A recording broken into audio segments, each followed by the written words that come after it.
Good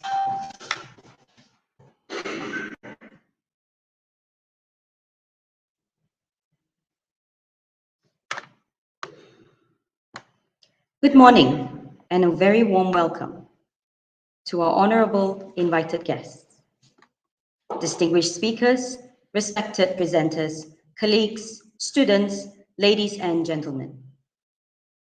It gives me great pleasure to welcome everyone to MAHSA International Conference on Health Science and Technology, MiCHEST 2022.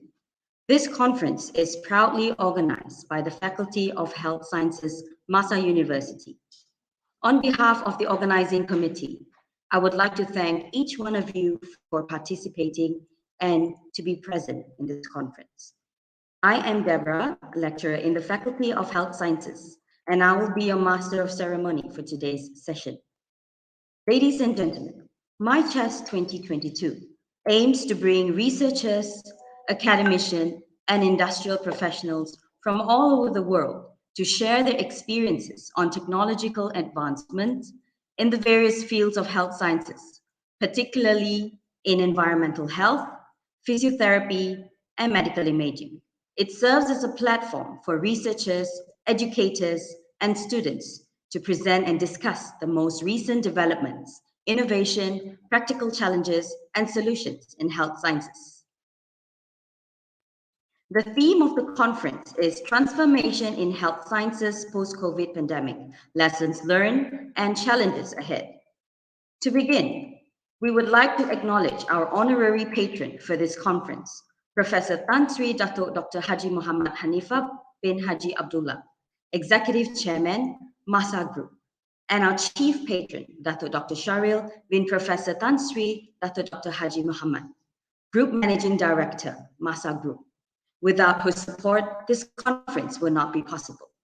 We are pleased to have with us this morning Yang Berbahagia, Professor Dato Dr. Ikram Shah bin Ismail, Vice Chancellor, MAHSA University, Professor Dr. Sri Kumar Chakravarti, Director of Research, Innovation and Enterprise, MAHSA University, Associate Professor Dr. Veronica Chua, Dean of Faculty of Health Sciences, Ms. Sonia, Conference Chairperson, Dr. Noor Azalina, Co-Chairperson, Faculty Deans, MAHSA Directors, and respected guests. Before we commence, here is the Malaysian National Anthem, Negaraku.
Dear audience, I would like to call upon Mr. Muhammad Al-Kawsar for the recitation of Dua. In the name of Allah, the most merciful, the most kind. Bismillahirrahmanirrahim. Alhamdulillahi Rabbil Alamin. Wassalatu wassalamu ala Sayyidina Muhammad, Ashrafil Anbiya wal Mursalin, wa ala alihi wa sahbihi ajma'in. Allahumma anta salam, wa minka salam, wa ilaika ya'udu salam. Fahayyina Rabbana bisalam, ya salamu sallimna ajma'in, waj'al min ibadika salihin. Allahumma ya Allah, on this glorious day in conjunction with the opening ceremony of MAHSA International Conference on Health Science and Technology, MiCHEST 2022, uphold our hands to pray gratefully to thank on your infinite favor to us till we can live in peace and harmony to perform our task as your servants. O Allah, we ask your blessing to make this occasion in success. Allahumma ya hayyu ya qayyum ya zal jalali wal ikram. You are the mercy of the mercious and you are the Lord of the universe. Give us mercy from your presence and shape for us right conduct in our plight. We ask you for knowledge which is beneficial and sustenance which is good and deeds which are acceptable. O Allah, help us to remember you, to thank you, and to worship you in the best of manners. Forgive us, have mercy upon us, guide us, give us help, and grant us sustenance.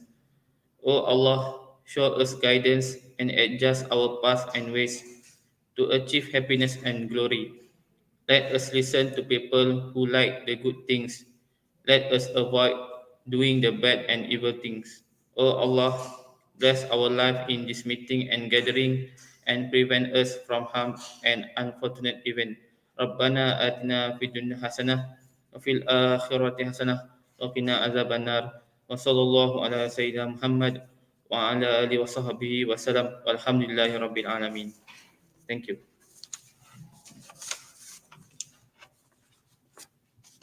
Thank you, Mr. Al-Kausar. Before starting our session today, we would like to convey our sincere appreciation to our sponsor, Worldwide Resins and Chemicals, Sendirian Berhad, for their support and contribution to this event. Moving on, it gives me immense pleasure to invite our beloved Dean of Faculty of Health Sciences, MAHSA University, Associate Professor Dr. Veronica Chua, to deliver her welcome address. Thank you, Ms. Deborah. Our honorary patron, Professor Tan Sri Datuk Dr. Haji Muhammad Hanifah bin Haji Abdullah, Executive Chairman MAHSA Group. Our chief patron, Datuk Dr. Syaril bin Professor Tan Sri Datuk Dr. Haji Muhammad Hanifah, Group Managing Director MAHSA Group. Professor Datuk Dr. Ikram Shah bin Ismail, Vice Chancellor of MAHSA University. Professor Dr. Sri Kumar Chakravarti, Director Research, Innovation and Enterprise, MAHSA University, Faculty Deans and Directors of MAHSA University, our distinguished keynote speakers, plenary speakers, presenters, participants, organizing committee, ladies and gentlemen. Good morning and welcome to MAHSA International Conference on Health Science and Technology, MiCHEST 2022, organized by the Faculty of Health Sciences, MAHSA University.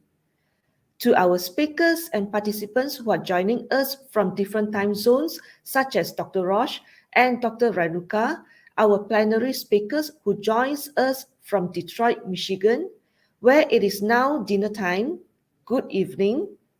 By the way, Dr. Roche and Dr. Renuka are a husband and wife scientist team attached to Wayne State University and Eastern Michigan University, respectively.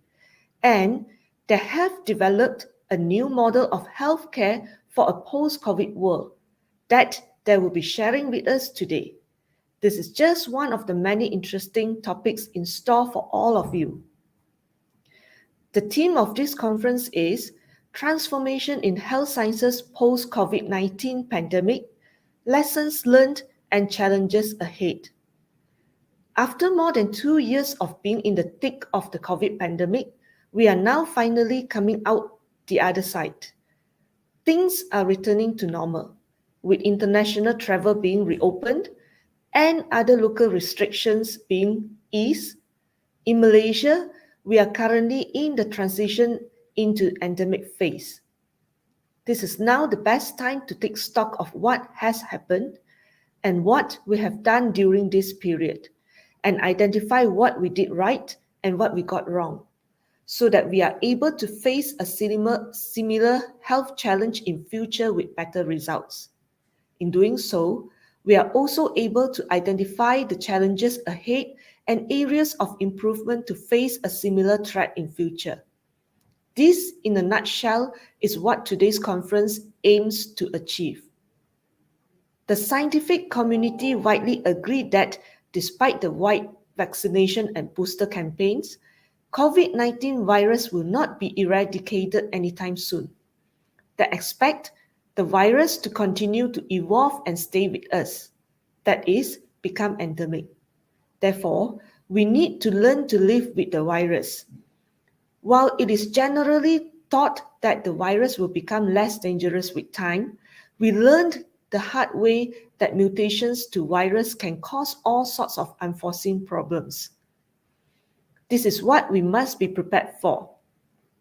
And hopefully the sharing of lessons learned from each other at international forums such as MiCHEST 2022 will help everyone in enhancing their preparedness and resilience in the face of a similar challenge in future.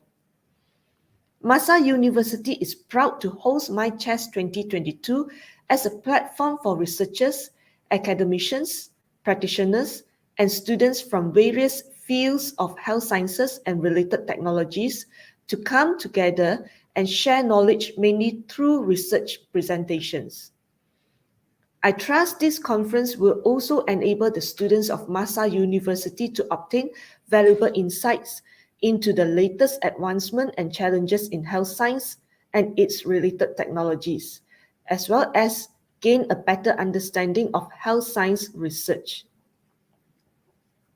As the Faculty of Health Sciences in MAHSA University currently has 3 departments, that is, the Department of Physiotherapy, Department of Medical Imaging, and Department of Environmental Health and Safety, we have divided this conference into 3 corresponding breakout sessions. Please do join your chosen track after this opening ceremony by using the login credentials sent to you by the committee. We will then meet here all together for the closing ceremony. For the keynote speaker sessions that will follow the opening ceremony, we have an internationally renowned professor of environmental health from Portugal, who is the president of the International Federation of Environmental Health and the president of the Portuguese Society of Environmental Health, who will share on the environmental health and the fight against the COVID-19 pandemic. This will be followed by an associate professor in medical imaging with a professor fellowship in entrepreneurship from the University of California, San Diego, and currently the deputy director of SESMED University Kebangsaan Malaysia, who will speak on the paradigm shift in health science education post-COVID-19. Finally, a senior clinical physiotherapist specializing in pain management, who is also an associate professor in health services research from Anglia Ruskin University, whom we partner to offer our dual award Bachelor in Physiotherapy program here in MAHSA University, will be delivering her talk on pre-rehabilitation as a strategy for orthopedic surgery waiting list. We are privileged to have an equally impressive lineup of plenary speakers and participants with a wide range of expertise. So I look forward for a vibrant and inspiring exchange of knowledge that benefits everyone. A huge thanks to all the speakers for their invaluable participation at this conference. And last but not least, I would like to thank the organizing committee made up of staff from the Faculty of Health Sciences for their hard work and dedication in organizing this conference. Well done, everyone. In closing, I wish all the participants of MAHSA International Conference on Health Science and Technology, MiCHEST 2022, an enjoyable and successful conference. Thank you.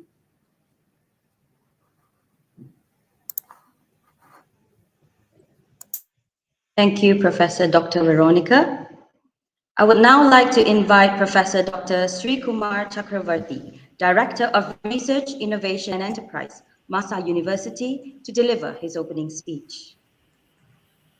Thank you, Ms. Deborah. Thank you so much. And thank you to the organizing committee, respected Tan Sri, respected Dato GMD, Prof. Chief Operating Officer, Dato Vice Chancellor, Prof. Veronica, and your wonderful team. Thank you for having me over today for this opening speech. I would actually like to start by congratulating Prof. Veronica and her team because of the 17 MAHSA international conferences that we've had so far in these 1.5 years. This conference today has the highest number of participants and the greatest number of views already on YouTube. So this is a very great effort and a great success, and congratulations to you and your team. Now, the theme of this conference today is transformation post-COVID. But before that, we actually need to analyze our roots before going on to post-COVID, and we should realize that as human beings, as Homo sapiens, when God first created us, He created us perfectly, but also gave us another perfect boon, which is the ability to make mistakes. So man makes mistakes. When I say man, I mean mankind, which means woman as well. So, but the best part about this is as we keep making mistakes, we learn from this and we get better and better, which is why a 50-year-old man, a 50-year-old adult is much more mature and takes better decisions than a 10-year-old child. So one of the mistakes that happened 2 years ago was how we allowed COVID to rule over us. And as I said, that 2-year period was a transformation already. Things have changed during and after that. And now we are going in for another transformation, which means we're going for a double transformation. So all of us know that in the past 2 years, COVID has affected us socially, politically, economically, and most important in the healthcare sector, because we found that due to the pandemic, we could not sort of cope up with healthcare delivery. But again, we didn't learn from previous mistakes. This is the third mistake in 20 years. This is the third coronavirus. Within 20 years, we have had a SARS coronavirus, a Middle Eastern MERS coronavirus, and this one. So as we make mistakes, we need to learn from it. And this COVID pandemic has given us a reality check in our healthcare systems, especially in the fact that we ask ourselves, are we ready, overall readiness for a next pandemic? And we found that we were unable to absorb the sudden pressures that came during this pandemic. And we were unable to cope up with all the surge of patients, the deaths and all that. So this conference today is to help us address what has already happened and how we are going to transform in future after COVID.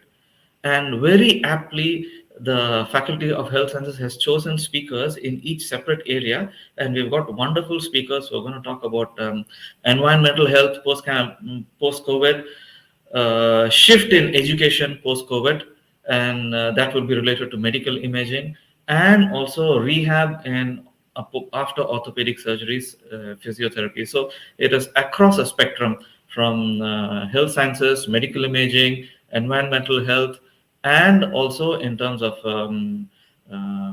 physiotherapy. So, ladies and gentlemen, participants, today's conference has a very interesting program, and I also look forward to listening to these talks by these keynote speakers. And I once again extend my congratulations to Prof. Veronica's team for a massive, grand, resounding success today. This has been the best conference ever, I think, ever since we started the MAHSA International Series.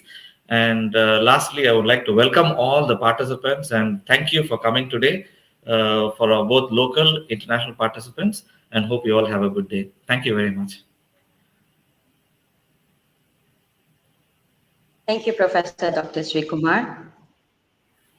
It gives me great pleasure to invite our guest of honor, Yang Berbahagia Professor Dato Dr. Ikram Shah bin Ismail, Vice Chancellor, MAHSA University, to deliver his speech and the inauguration of this conference.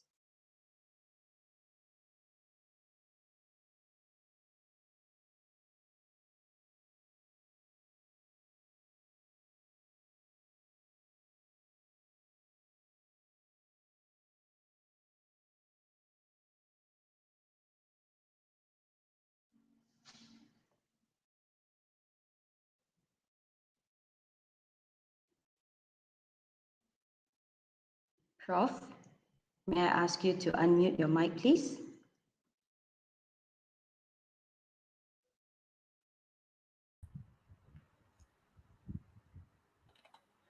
Okay, let's start again.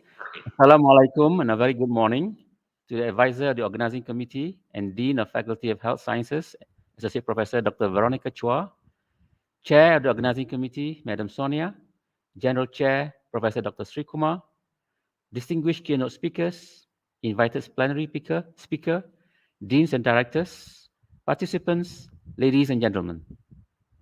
I am pleased to welcome you to the second MAHSA International Conference on Health Sciences and Technology, or MiCHEST 2022, organized by the Faculty of Health Sciences, MAHSA University.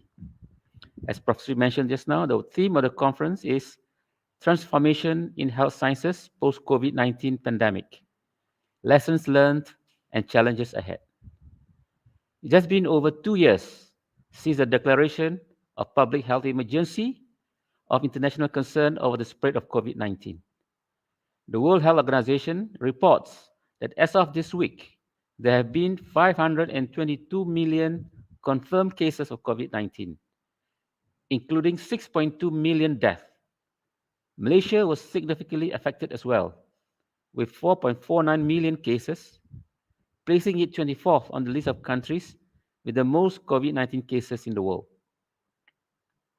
The healthcare system pulled out all the stops to control and manage this pandemic, and this fast-tracked the advancement in medical research and healthcare delivery practices to combat the pandemic. Extensive research was done to know more on this novel virus, and accordingly, standards of care, prevention, and management were developed and refined. People from all walks of life were affected, from school children and working adults to entrepreneurs and corporations. These 2 years has been truly life-changing for everyone. People have adapted to the new norm, such as stringent personal hygiene, masking, physical distancing, vaccination, and so on. If there is one thing that we learned from this struggling time, I would say that it has educated people on the science of communicable diseases. On 1st April 2022, Malaysia declared the transition into endemic phase. This marked the reopening of our international borders and the easing of restrictions, such as no longer requiring physical distancing in places of worship. From May 1st, 2022, we are no longer required to wear masks outdoors. Physical distancing is no longer mandatory.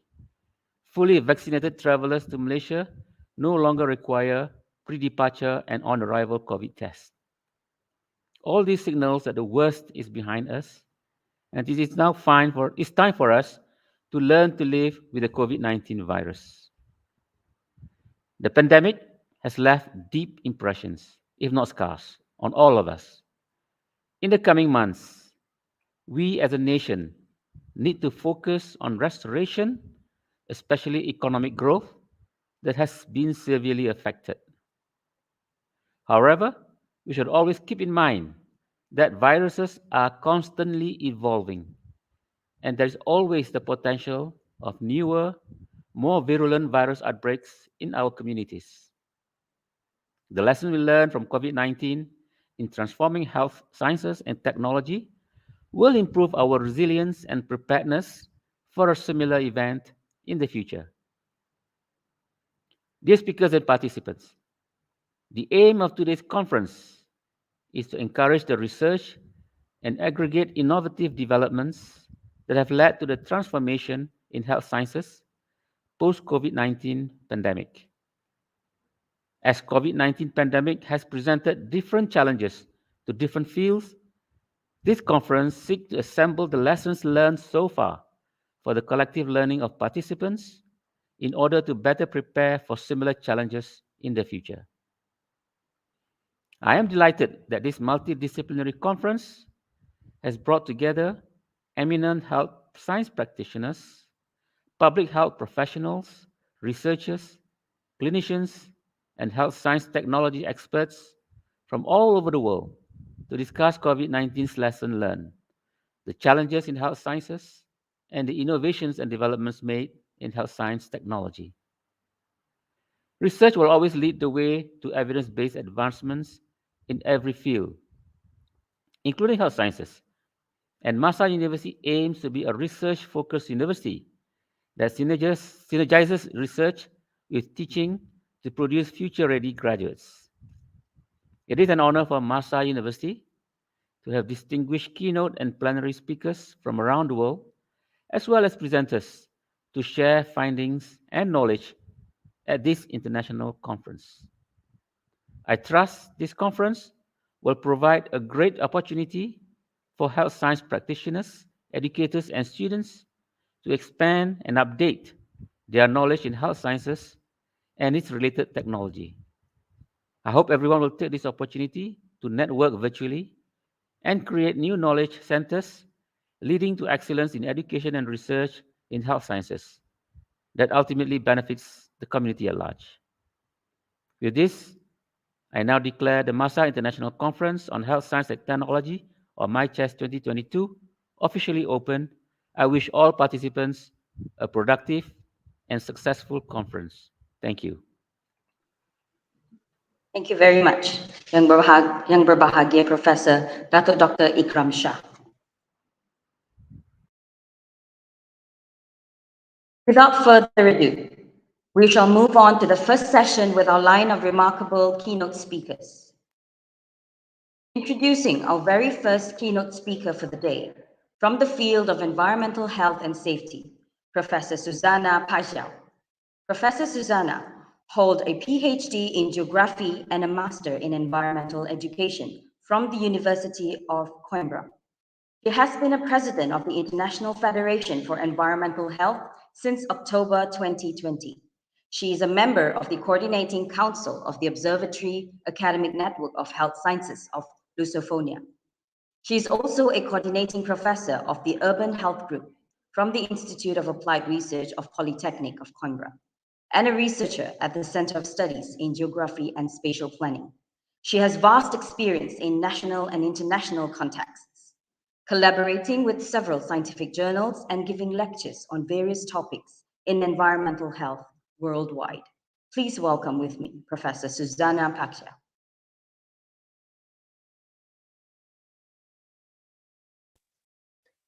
Ladies and gentlemen, before starting my presentation, I would like to thank you for the invitation extended to me by Professor Juliana to be keynote speaker at MAHSA International Conference on Health Science and Technology 2022. I'm really honored. And it's a pleasure to be in Malaysia, even in this virtual mode, to talk about environmental health in the fight of COVID-19 pandemic. So I will share my presentation with you, and let's start to talk a little bit about environmental health and COVID-19. So environmental health, as you know, encompasses all the external factors that affect human health and well-being. And this range from the air we breathe, the food we eat, the water we drink, to the higher impact of human-made hazards on the world around us. Poor health often results from poor environments, and by helping to improve these conditions, we live and work, environmental health professionals make a huge difference to the public health and well-being. So environmental health has a preponderant role for the maintenance and improvement of public health. It intervenes in the binomial health environment, carrying out diagnoses, evaluations, working in prevention and control, and in the management of all environmental factors in different contexts, such as housing, schools, recreational, industrial, commerce, and services, as well as in environmental qualities, air, food, waterways, among others, that interferes in the physical, psychological, and social well-being of populations and affecting improving their health. So when working in prevention, we do not have the highlights of the health professionals who work in healing, such as, for instance, a physician. But without us, that we work in prevention, when we work in the backstage somehow, there would be even more health problems related to environment that surround us. So it's quite important, the role of the environmental health officers. So as I was saying previously, environmental health and their entire workforce are the ones who ensure that the environment around us are safe, hygienic, and healthy. These professionals, when working in a field, have a higher knowledge of local customs. They are familiar with the risks and know how to get the message across, because they are familiar with the local languages and how to approach the people that lives in that area, and they act locally but thinking globally. And this is quite important in a way in order to achieve the Sustainable Development Goals. So in fact, we all know that we had always cohabitate with virus and bacteria. In well-preserved habitats with a great diversity of species that live in a balance, viruses are distributed among different species and are remote for humans. But this is the real problem. Environmental issues are in the order of the day. We have an increasingly polluted planet with poor air quality, particularly in large cities. We are a consumer society that needs more and more that nature can afford to give us. And somehow when nature is altered or destroyed, or when we hunt or feed on wild species, as a situation that looks like causes the SARS-CoV-2 virus to appear, we bring the virus closer to us, increasing the risk of transmission to humans. So the COVID-19 pandemic is not a part of unique event, but of a pattern that reflects the damage we are doing to our planet. We have to be resilient and preserve our forests, our animals, and in short term, our ecosystems. We can't allow the deforestation that we are having across the globe, the intensive agriculture. This is something that we need to take care and need to be aware of this. So according to the United Nations, zoonosis diseases transmitted from animals, as you know, to humans are responsible for 60% of all infectious diseases in humans and 75% of all emergency infectious diseases, so a lot. And we are seeing what is happening with COVID-19, but now also with monkeypox. Monkeypox are in the news, are everywhere, because from our planet's point of view, there are no borders. I don't see borders. Do you see any border here? So the risks to the environmental health are very great if any part of the world does not address these issues carefully. For instance, a fire here in Portugal, where I live, can easily bring risks to all Europe, for example, with poor air quality. So we need to take that in consideration, that for environment and for health, there are no borders in our world. And something that occurs in the part of the world can easily approach our place, our home, our country.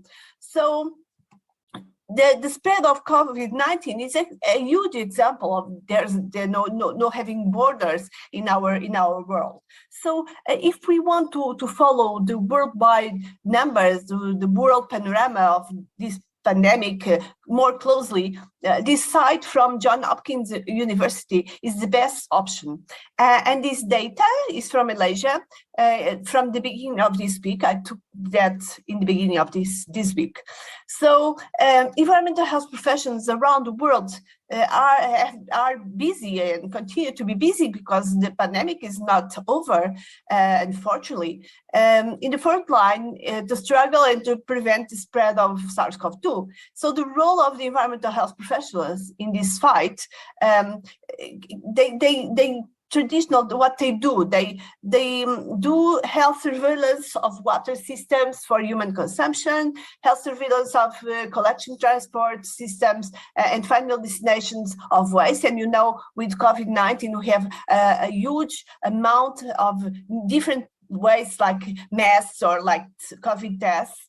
In health surveillance of commercial establishments, in particular catering, namely in the promotion of sanitary conditions of operation and sale, practicing actions aimed at food hygiene and conditions of sale and consumption, in the collection and interpretation of data in order to prepare reports and guidelines. And we'll see more in the next slides, the guidelines that colleagues from around the world have produced in the combat of COVID-19, as well in the assessments and control of risk associated with different activities.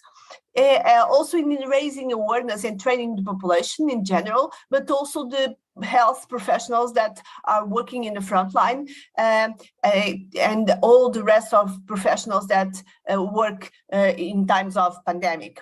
And in the development and supply of educational and communication materials regarding environmental health, and also cooperating by developing, promoting, and applying political guidelines, laws, and regulation with other health authorities, as well as with other relevant entities. So, but we have also the most important at this moment, that is vaccination, and we are facing some vaccination hesitancy. So we need to also take this in consideration. But environmental health professionals also have a huge role in this part of the pandemic, combating the pandemic. So our colleagues that are preparing resources, not only material but human resources, and preparing and organized storage, distribution, delivery, because this storage, distribution, delivery needs to have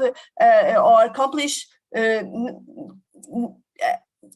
numbers quite impressive of temperatures that they need to be these vaccines with the best safety and hygiene conditions to guarantee somehow that they reach the population, they reach the people that will take the vaccines in the best conditions. So on May 26th, the 26th of May 2020, WHO released the Manifesto for a Healthy Recovery, and is based on 6 key ideas. And that we need to somehow we have the Sustainable Development Goals to need to reach until 2030.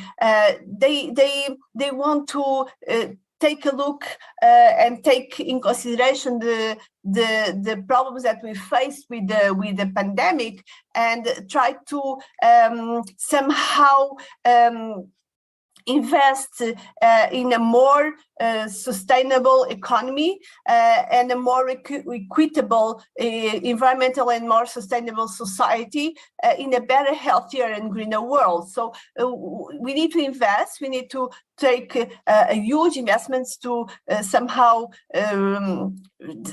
get started again without no virus, or at least in a better way, but taking in consideration the place that we live and taking in consideration that we need to protect our environment, the environment around us, also to protect our health. And this recovery is a chance to rethink urban living. And we need to take in consideration the sustainable, affordable housings for all, collaborate with each other, thinking in improving air qualities, and how can we improve air qualities, being more, walking more, biking more, having more public green spaces, supporting local business and workers. So all of this is quite important to invest and to reach a better world after this pandemic.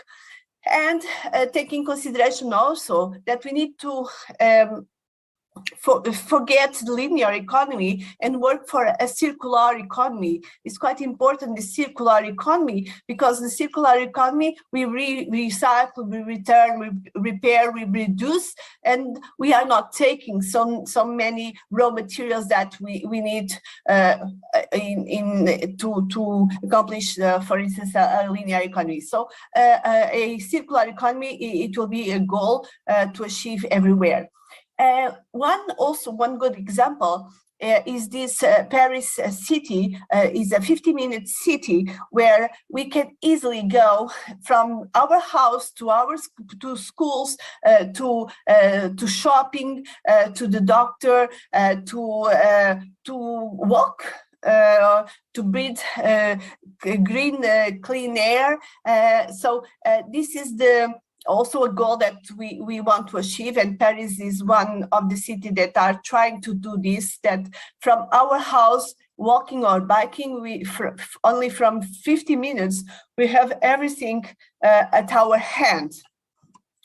And of course, our healthy city of tomorrow, it will be a city for people where walking and cycling first. Of course, using public transportation, but public transportation must be sustainable and affordable. And the center cities must be for people, not for cars, not for anything else, for people to enjoy and to be happy in their own cities using the center city. So quoting Dr. Tedros, attempting to save money by neglecting environment protection, emergency preparedness, health system, social safety nets has proven to be a false economy, and the bill is now being paid many times over, because our governments don't bet on prevention, and we need to bet on prevention. We need to take in consideration that the prevention must be the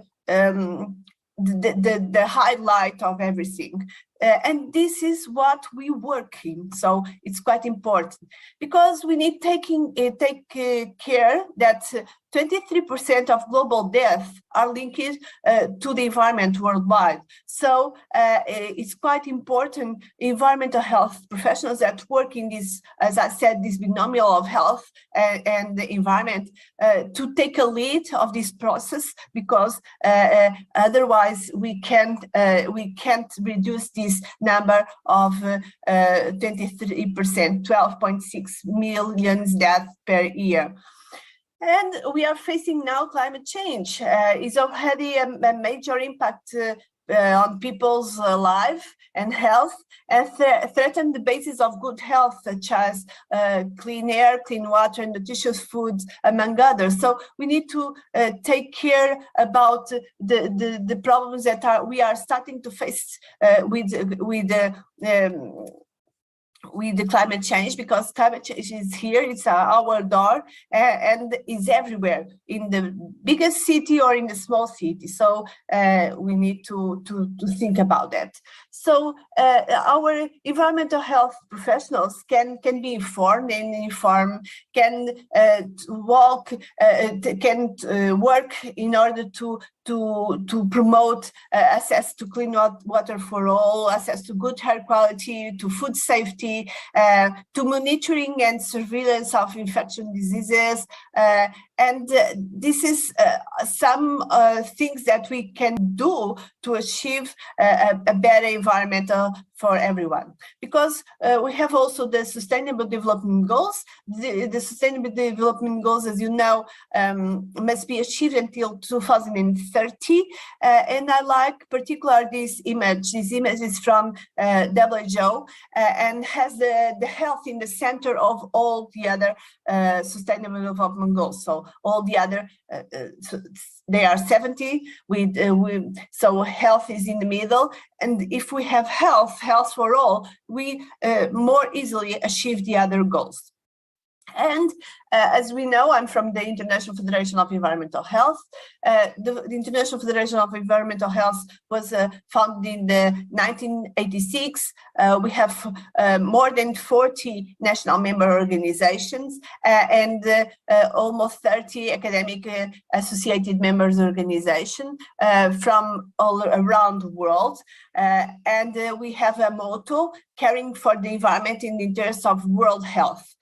We have a web page that I dare you to follow us, and the web page was done in order to have another web page inside dedicated to COVID-19 pandemic.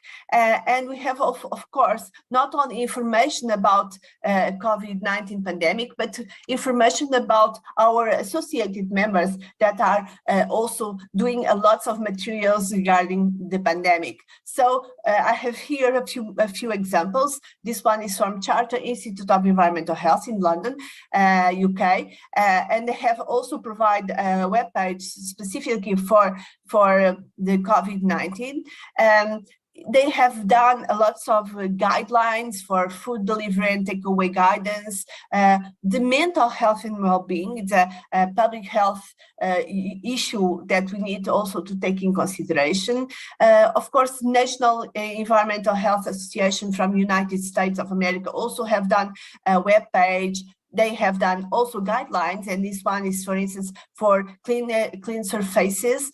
So everyone is producing a lot of information regarding COVID-19, and they are here, they are at our website. We have links for all our members around the world that could provide and could allow you to are more closer with all of this information. This is from Spain also. It's like how can we act in a contention situation. From South Africa with some guidelines, but also webinars that allowed us to understand more COVID-19 and allowed us to see how our member organization from South Africa is training their colleagues.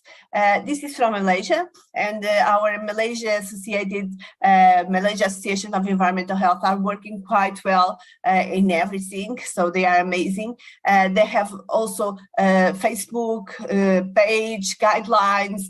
For instance, I took this in consideration because, for instance, here in Portugal, I don't have never thought about do a guideline for Muslim funerals because we don't have so many Muslims here. So it was quite interesting, and we take this information in consideration to do our own guidelines. So it's quite important to have access for information around the globe, also to help us to do our own guidelines with the information that our colleagues have made. This is from Australia, also with guidelines. They have done a lot of things. Sri Lanka, Malta. So we have lots of examples. We have not only the web page, but you can follow us at our Facebook, and the Facebook has also a lot of information regarding the things that we are doing, not only about COVID, but other things that are in order of the day. For instance, our magazine, and our magazine was just released.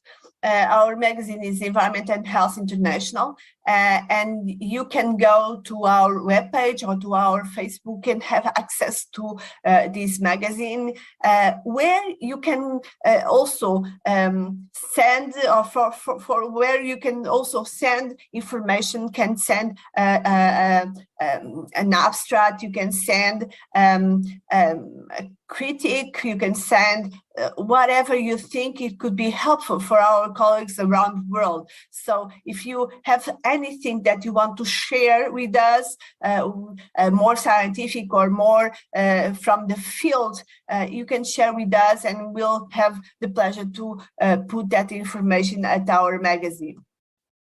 I couldn't do this presentation without talking about in our World Conference. So the 16th EFEH World Congress on Environmental Health, it will be held in Malaysia. It's being organized by Malaysian Association of Environmental Health. You can submit until 20th of July, and this conference, this congress will take place in August, and you have here all the information regarding the conference, and I hope I can see you, all of you in person. It will be a pleasure to meet you in Malaysia, in Kuala Lumpur, and to discuss all the things related with environmental health in person. Of course, we have also declared 26th of September as the International Federation World Environmental Health Day. So the theme for 2022 for this World Environmental Health Day is strengthening environmental health systems for the implementation of Sustainable Development Goals. So also here, I want to appeal you that it's quite important to be connected, to be part of this celebration, and after that to share with us all the photos, all the videos, all the things that you have done to celebrate this World Environmental Health Day. And even before, if you want, you can send us information, and we will have all the pleasure to share the information in order that people know what is going on in Malaysia or in any part of the world to celebrate our World Environmental Health Day. 26th of September, you know now, and we will be glad to have you celebrating with us. I don't want to finish my presentation without take a look at this circle. These 10 essential environmental health services identify the actions necessary to the protection and improvement of environmental health, and as you know, assessment, policy development and assurance, but also with the research in the middle. It's quite important that we as environmental health professionals, we do research. We have lots of data around us. We have lots of data from the work that we are doing in the field, and why we are not studying, we are not presenting this data, doing even more research in order to give another voice, a stronger voice. So I want to highlight the importance of do more research and take in consideration the data that we have, because we are working in the field and we have a lot of important data, and to research and to publish the research to give a stronger voice to environmental health community.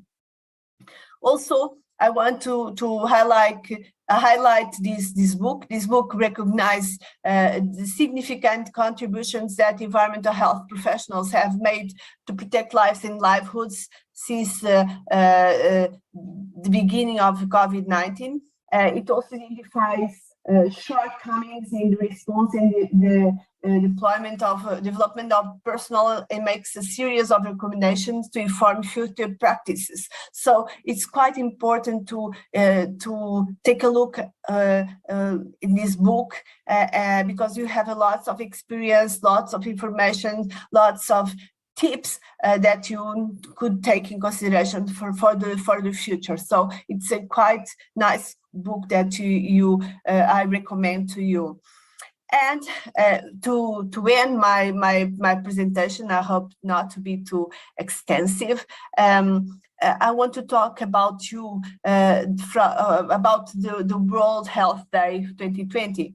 And I don't know if you are aware, but the theme of this day it was our planet, our health, to reinforce this link between health, planet, so environmental health. So it's quite important that we continue to work in environmental health. And it's quite important to see that the World Health Organization is taking in consideration and is giving lots of highlight to this theme, because we can make happen healthier tomorrow, but only if we work in prevention and if we work taking in consideration environmental health. So I hope you will like it, my presentation. I'll be glad to answer your questions. If probably this will be not a it will be for sure not a face-to-face presentation, but I'll be, or I hope to be at the Malaysia conference. And I'll be glad to answer your questions, or you can send me an email. I'll be glad to answer the questions that we'll have. So, terima kasih. Thank you. It was a pleasure to be with you, and I hope that we can see each other soon, face to face in Malaysia, in Kuala Lumpur, next August. Thank you.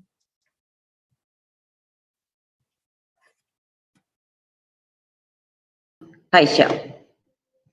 Thank you, Professor Susanna Paisha, for sharing on the aspect of environmental health in the fight against the COVID-19 pandemic. I would like to invite Associate Professor Dr. Veronica Chua to present a certificate of appreciation. Thank you, Prof. Thank you, Prof. Susanna, for your insightful session. We hope to have you again at MAHSA University for future sessions on environmental health, and all the best to IFEH for the upcoming conference in KL. Thank you, Dr. Veronica. Thank you.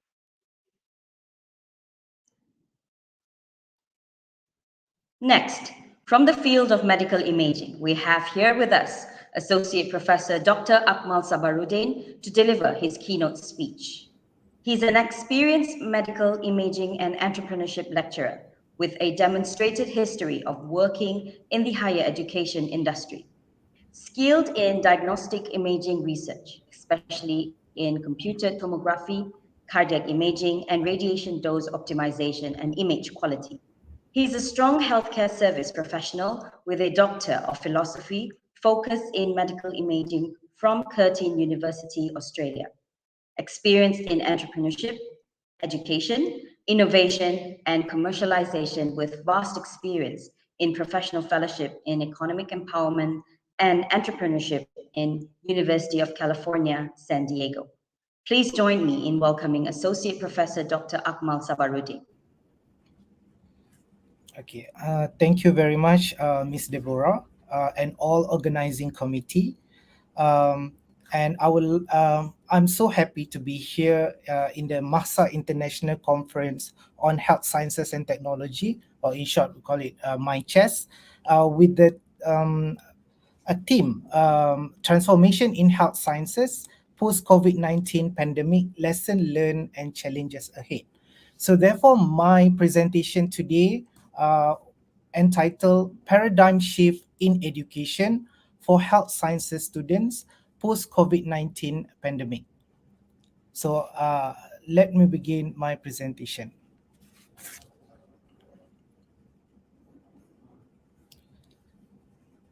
Okay, so as mentioned by the Madam Chairperson, so my name is Associate Professor Dr. Akmal Sabarudin. I'm from the Program of Diagnostic Imaging and Radiotherapy, Faculty of Health Sciences, and I also the Deputy Director for Center for Entrepreneurship and SME Development. So talking about paradigm shift in education for health sciences students, so what happened after COVID-19 pandemic? to our country, especially in tertiary education. So before that, let's begin with a few introduction. I think most of you already known about this disease, COVID-19, and then it will be easy for us to understand it better. So as we know, COVID-19 or coronavirus disease is an infectious disease caused by the SARS-CoV-2 virus. So this virus can spread from an infected person, mouth or nose in a small liquid particles when they cough, sneeze, speak, sing, or breathe. So that's why it is very, very fast spreading throughout the world. These particles range from larger respiratory droplets into smaller aerosol, and it is important to practice respiratory etiquette, for example, by coughing into flex elbow or covering your mouth and nose and wearing a face mask, and isolate yourself. Stay at home when you feel unwell. So there are lots of things happening during this COVID-19 pandemic era. So it gave a lot of bad effect, and also it gave like sometimes like very good thing that we never thought about it. Okay, bad thing that affected us. One of it. So this is, I took it from recent newspapers from the news. COVID-19 led to dangerous delay in care for women with gynecologic cancer. So for those who are very vulnerable with cancer, so then with COVID-19, it become more and more dangerous. And as we've seen nowadays, because previously we see the pattern is dropping, but now daily cases is on the rise. So it's raising up again. And coronavirus infection can lead to severe loss, especially in all other countries, including Southeast Asian. So this is reported in Hong Kong. So this they warn about the infection can give like other severe damaging our system. However, there are silver linings around this pandemic thing. So what are they? We can benefit out of it. So since COVID-19, so we isolate ourselves. We start with the lockdown. We work from home. All the students are at home, and then they learn on distance learning. So what they do, so this is how the first lockdown changed our creativity. People become more creative. People start to do lots of things to make it done, to make it interesting. So because life must go on. So this is how we develop. We have potential actually to become more creative. So this is where the perfect time that we unearth our talent.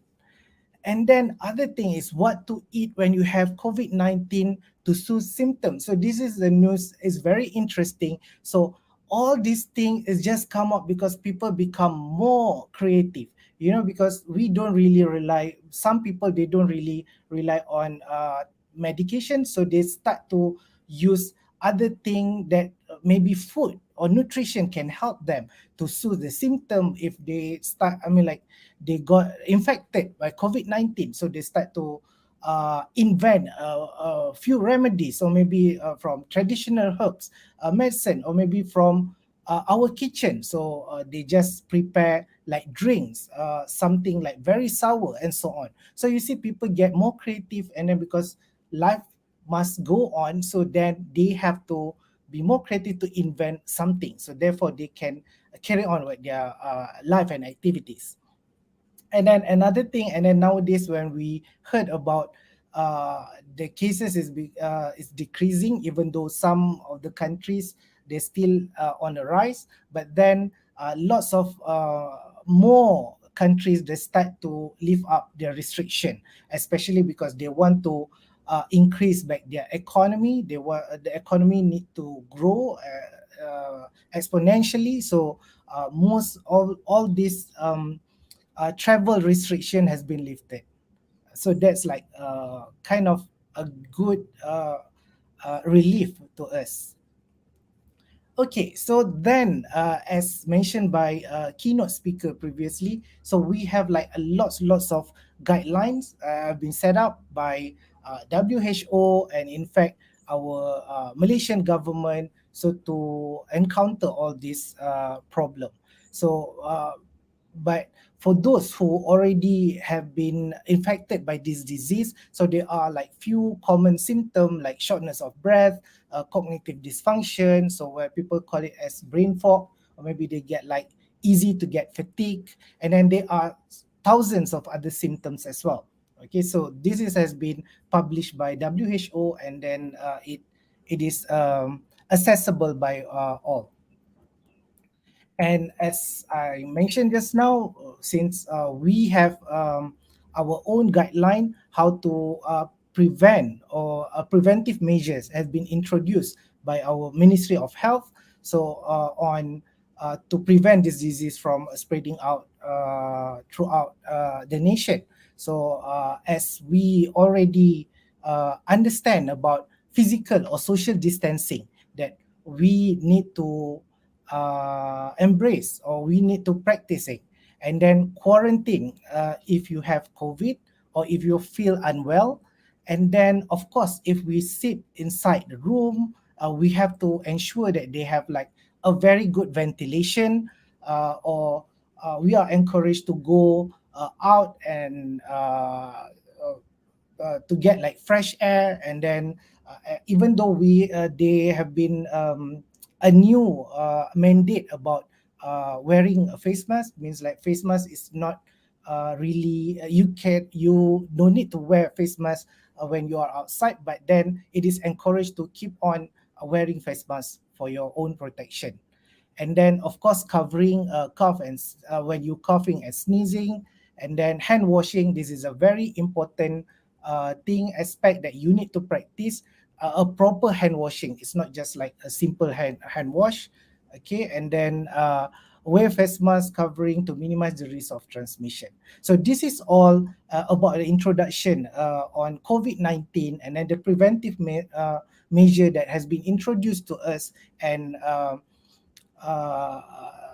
about a lot of information COVID-19. And for information, it is widely accessible, so everyone has right to understand what is happening around us, and then you can educate or get information about all this COVID-19 pandemic. And let's move on to our main topic here, is about COVID-19 and how it affect on our tertiary education. So as we understand, there are lots of impact on our education system. So since COVID-19 happens in our country, so all of us like start working from home, and then all the students are studying, like learning from home as well. So therefore there are few challenges that have been faced by the students and also the lecturer or educators, and this is what I'm going to present, and how far we can go and how good it affecting our tertiary education system. Okay, so when we talk about COVID-19, how bad it affect on our tertiary education. So there are few research papers investigating about pandemic COVID effect on our students, on our health system, on our education, and so on. So from this one paper in psychiatric research, so studied about university student changes in mental health status and determinants of behavior during COVID-19 lockdown in Greece. So study in Greece showed that there is an increased anxiety due to lockdown. When they announce about the lockdown, so then all people like don't know how to move on, how to make all activities done, how to make learning, teaching and learning possible. So this increase their anxiety level. So it has been reported about more than 65% the increase in anxiety. So higher impact is affecting more on female students compared to male, where female at a double risk to develop depression. Okay, so because when the things we don't really know what will happen, and then until when that we need to lock down, so then people start to feel anxious, and then it leads to depression as well. So female with history of suicidal attempt were at 5.71 times higher than males. So means the female students, okay, from this research show that they have an increase to get attempt of suicidal. So it is very dangerous because when all this lockdown has been implemented, so it's not only happened in Greece, in other countries as well. So the anxiety and all the depression is just raised up. So another study on anxiety and depression among health sciences students in home quarantine during COVID-19 pandemic in selected provinces of Nepal. So as we understand, Nepal has 7 provinces. So the study done throughout the country on 409 health sciences students. So the result was surprisingly because it showed that 15.7% out of 409 health sciences students get anxiety, and depression is about 10.7%. So this is correlation with the province because they are distributed quite varies, okay. And then the internet use of education and postponement of the exam. So because when before pandemic, so all students like study in school, I mean in the university, but then when pandemic hits us, so then everybody we have a lockdown, okay. So then they need to study from home. They have to use familiar with the online system. So what make them very very nervous about it, because most of them, they have a problem with the connection, internet connection. And then if you start to use online learning, so then there will be like lots of assignment, there will be a lot of maybe tasks, exam, and so on. So what are the main concern in this study? It showed that about the postponement of the exam, because sometimes when I mean, like as an educator, when you postpone the exam, so we just like sometimes we think that, oh, it won't affect at all, we just like give a relief to the students, so when we delay the exam and so on, because we need to postpone and so on. But actually the student already prepared about the date, because we don't even know how they struggle with, especially with the internet connection and so on. So maybe they already bought, or they already like borrow from somewhere or someone to get a proper connection just for the test or for the exam. But then when the lecturer postponed it, so it gave like a lot of impact to the student, but they won't really mention it. And then this is what a new thing that it's not only for us, especially for me. I mean, like I was realized that when we postpone the exam, the days of assignment and so on, so it actually give a lot of impact on the students as well. Okay, so the same study, so it shows that out of this anxiety, so there are only 52.8% is a minimal, okay, but then they can have like a very severe up to 5.4% severe anxiety. And the same goes to depression. 57.9 show that minimal depression, okay, but the severe depression is only 0.2%. So what they suggested here that we could implement in our education system, that integration of mental health programs, okay? So we integrate it with our education system. So like we have maybe a sort of like awareness about, because some of the lecture, because we start to adapt with this online system. So therefore we don't really understand, and we don't really, it's not saying that we are not care about our student. We care about our student, but we have another other major concern about like setting up preparation of the teaching modules and so on. So therefore, it is recommended if we can integrate, like ask about their observe their behavior, asking about themselves, whether they are ready, is it okay with them. Some people, some students, they feel very shy, or maybe they feel very they have like a very low self-esteem, so therefore they don't want to speak up. So then we must be more creative, and then to look at this group of students, whether they really have issue with the new learning environment, or else what can we help, what can we offer to help them, because we don't want them to end up being depressed, and then they're very anxious, and then end up they just drop off the course and they just leave the university. We don't want that to happen. Okay, another study on assessing the psychological impact of COVID-19 among college students. So this is an evidence of 15 countries. So a study, this is kind of like a big studies on 15 countries. So it involved 90,879 college students in 27 studies. So it shows that even though the number is great, but the percentage is quite concerning. So they are 39.4% anxiety and 31.2% depression among all these college students. So that is very, very bad thing about what happened in our in tertiary education among our students. So nearly 42.8% of students reported having at least one negative mental health outcome.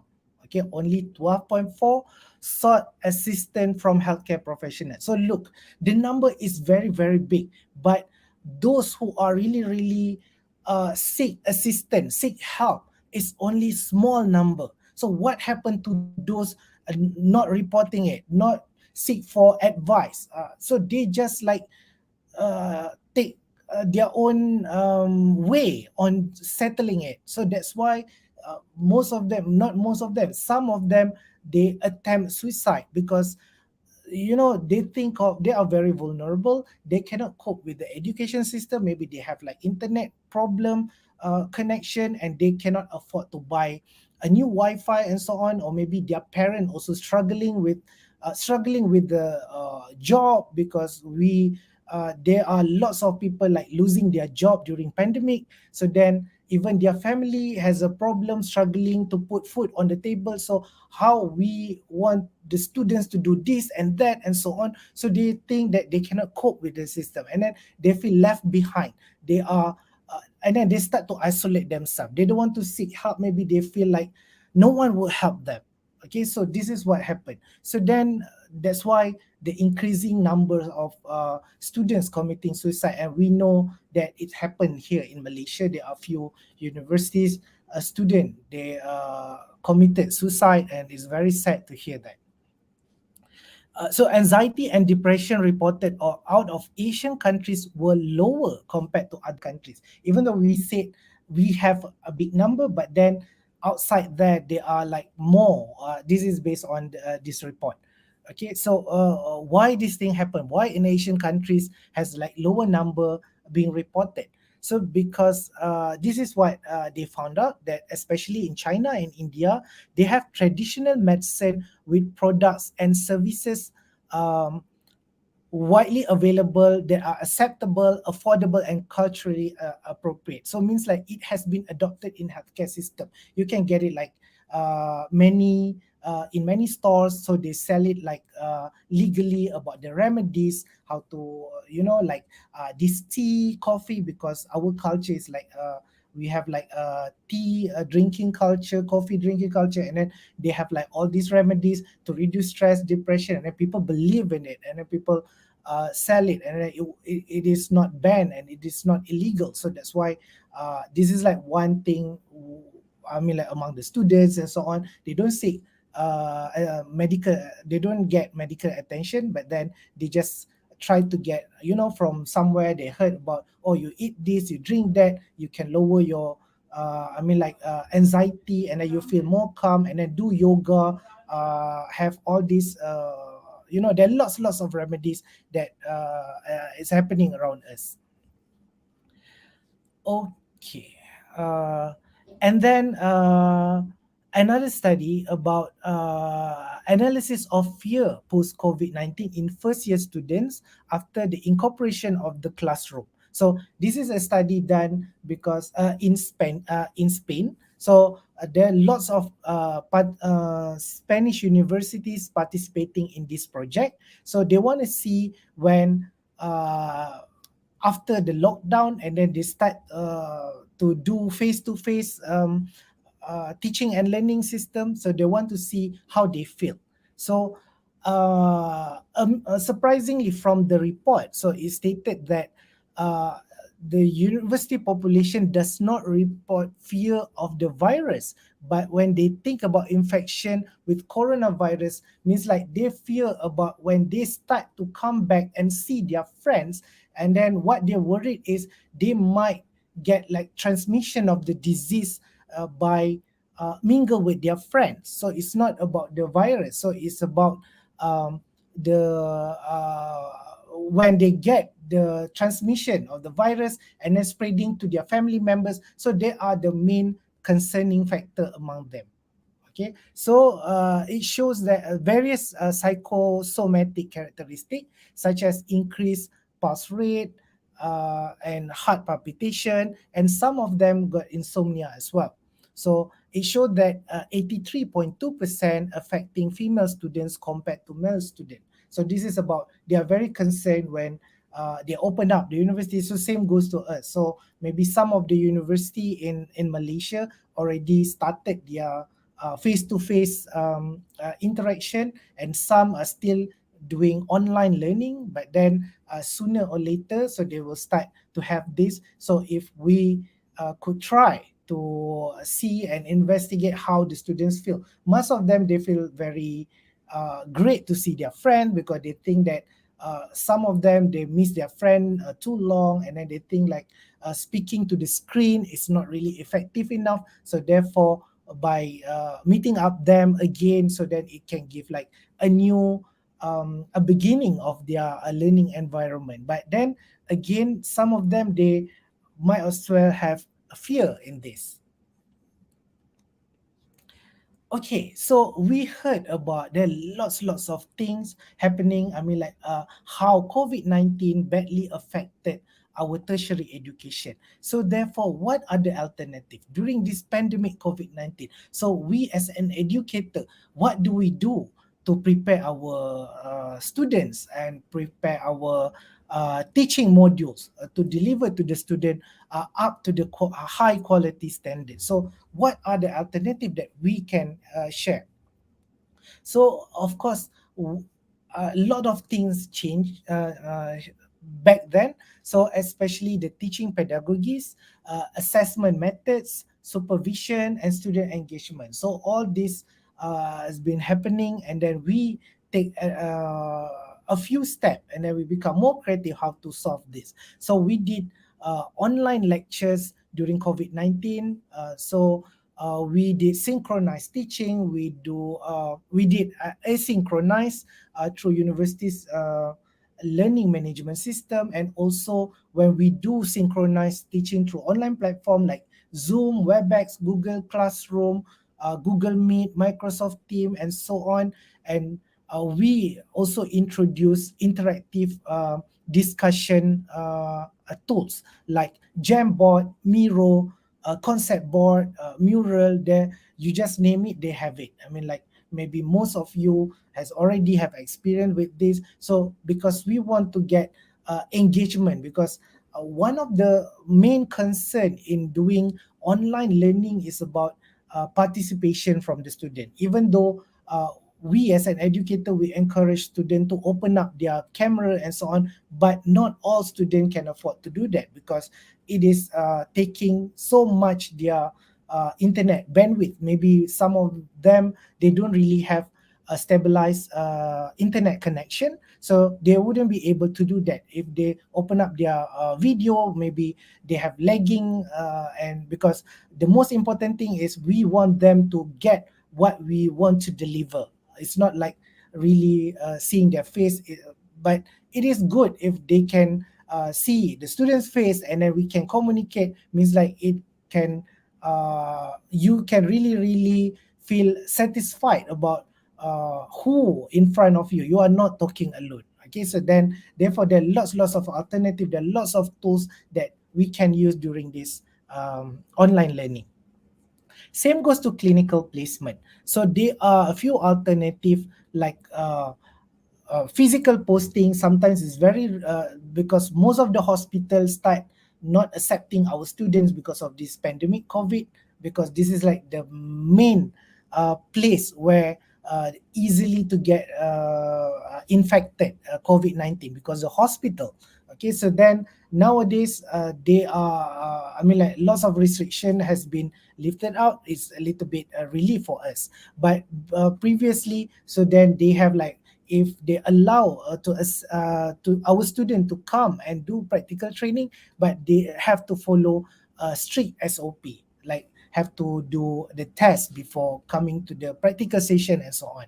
And then some of the university, they implemented modular or online modules, even though some of it is still like investigating about the effectiveness throughout this module, but then it's still possible because we cannot put this on hold for, because we don't know when. Okay, so then we have to do something, okay, for this for the students. Okay, so we did like hybrid style and so on. So same goes to research. So there are minimal human interaction approach has been introduced. So where we did like online survey, systematic reviews, or instrument-based experiment, rather than have a close contact with patient or maybe with human subject. Okay, so but the major concern or challenges that we are facing during this online teaching and learning is all about high-speed internet connections. Okay, so from all these alternatives, so what most of the study has done, I mean, what have been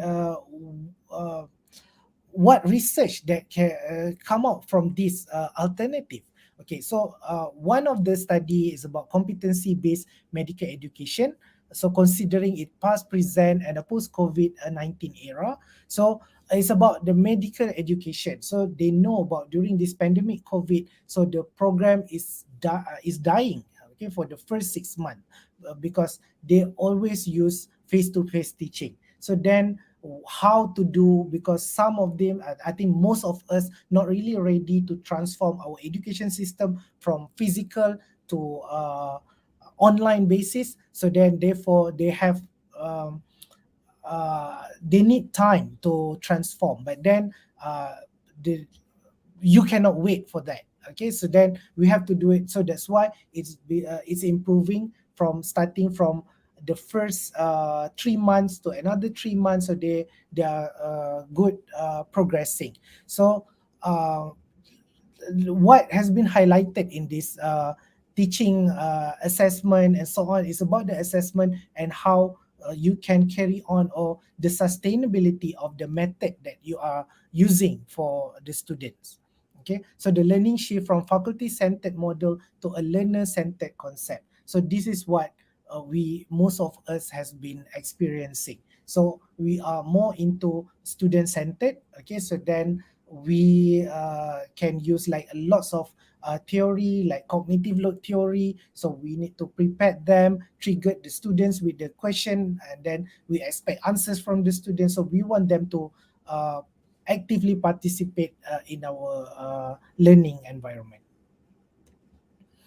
Okay, and then another alternative is about the assessment, because previously maybe we only have like one way of doing assessment, but now the module with interactive learning method and a different type of assessment really attract students to get more engagement in our online learning system.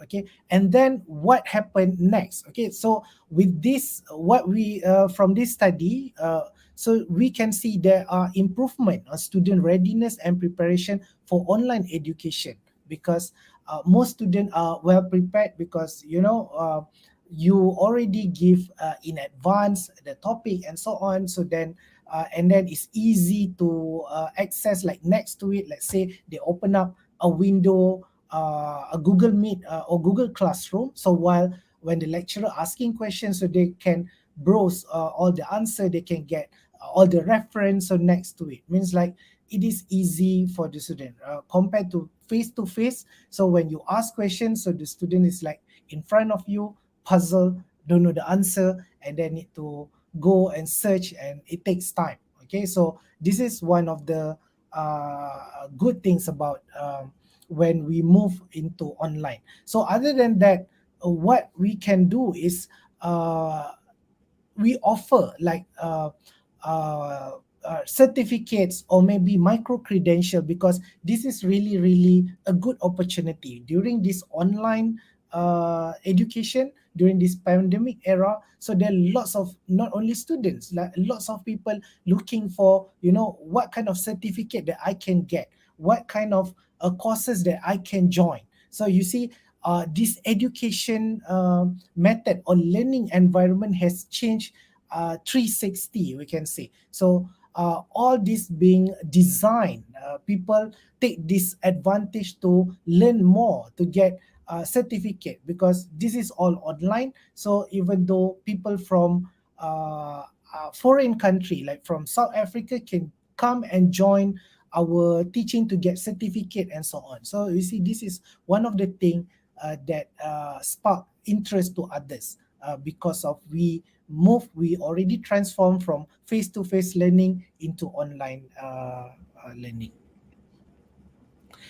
Okay, and then same goes to any other alternative. So like we promoting engagement, the students, when we do online teaching, and the student have to learn, have actively participate. But how we want to ensure this? Of course, we have to prepare them with a lot of things. We have to introduce them with a lot of tools, so therefore they can get a very good engagement. They will understand the system, they will understand the input that what we want to deliver. Okay. So in education, especially if we use interprofessional education learning, so then we can start to use, because this is like a cross-border, it's a cross interdisciplinary. So then we can start to integrate the COVID-19 cases into our module as well. For example, if we do case study, so then why don't we just integrate with COVID-19 cases? So therefore, the student will learn about the behavior and everything about COVID-19, so make them fully understand why this thing is happening. Okay, I think maybe I ran out of time, so I'm almost finished about this lecture. So, but then, out of all these alternatives, are not all these alternatives effective? So this is what the study has been shown, that okay, so this is a study done in UKM on postgraduate student. So it showed that more than 80% students satisfied with online teaching and learning activities, and only 50% students felt that new curriculum design was too heavy, and more than 70% students satisfied with teaching technical support for online teaching and learning activities. So out of that, even though other countries like reporting about bad connection system as bad connection internet and so on, but then this is done in UKM for postgraduate student online courses, so they are satisfied with this teaching and learning activities. So a review on curriculum design and structure is very important for us to ensure that the students are more engaging, and then the course will look more attractive to all. Okay, so maybe I can say this is the last study done about the cognitive load theory, so in USM. So the study showed that comparison between online teaching and face-to-face. So they are assessing cognitive load level, self-perceived learning, engagement, and comprehension. So they did it using test score. They want to see whether student is more understand with online or face-to-face. So it showed that cognitive load level means like the preparation for the student before attending classes is improved, and they are really don't need to have this kind of more things to concern. Okay, so the cognitive load level has been decreased, okay, with cognitive load theory. I'll show right after this. And then the perceived learning, engagement, comprehension is all increased. Okay, means like the student understand better. The student can engage better because maybe it's being monitored or maybe being observed by the lecturers as well. Okay, so this is based on the cognitive load theory, whereby we as an educator, we need to prepare the materials and then we initiate during the class, and beforehand, we just give like a few objective and so on, and then we deliver all the method, the methodology, the teaching and so on, and then at the end, we trigger with questions, we ask a few things and then let them respond. So this is how we can make online learning education more engaging and interesting. So what's next? So whether are we going to continue online learning? So there are few advantages and disadvantages, and then we could implementing hybrid modules, and we could revisit our curriculum structures and assessment method to make it more fun and engaging. I think that's all from me. So you need to stay safe, follow SOP, and happy learning. Thank you very much.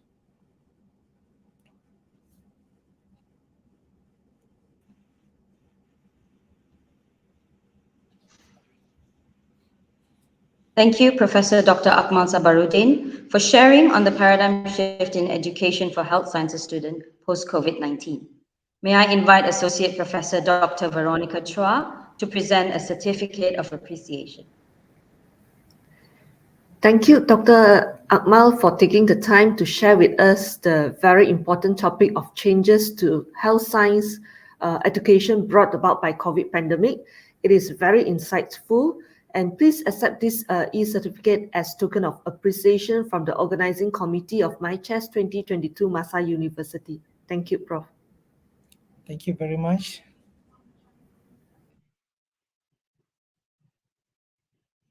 Thank you, Dr. Veronica. Now for a short commercial break before we move on to the final keynote speaker of the day. Here is a short video from our sponsor.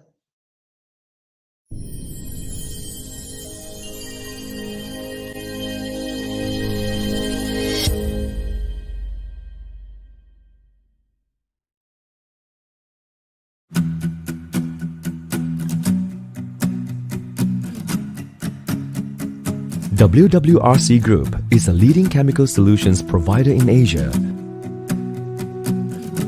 Founded in 1980, WWRC Group has established a considerable footprint in Asia today. Our vision is to improve everything for everyone. We aim to make life better and more efficient with the products that we carry. Our mission is to be a global leader in chemical solutions and to provide excellent product and services that continuously exceeds the customer's expectations.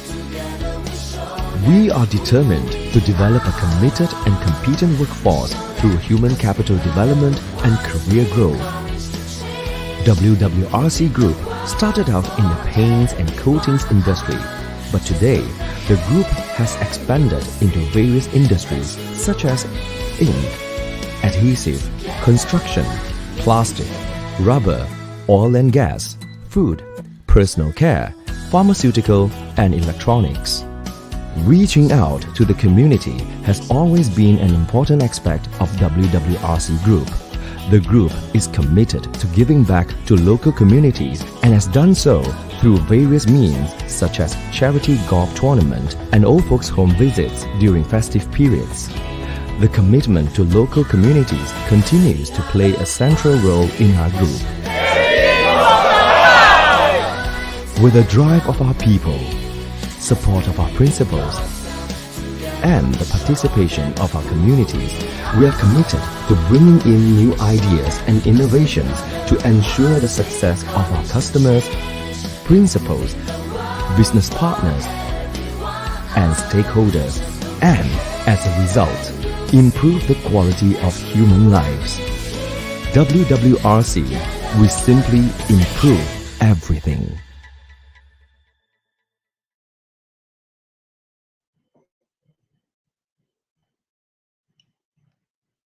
Once again, we thank you, Worldwide Resins and Chemicals, Sendirian Berhad, for your generosity in contributing to this conference.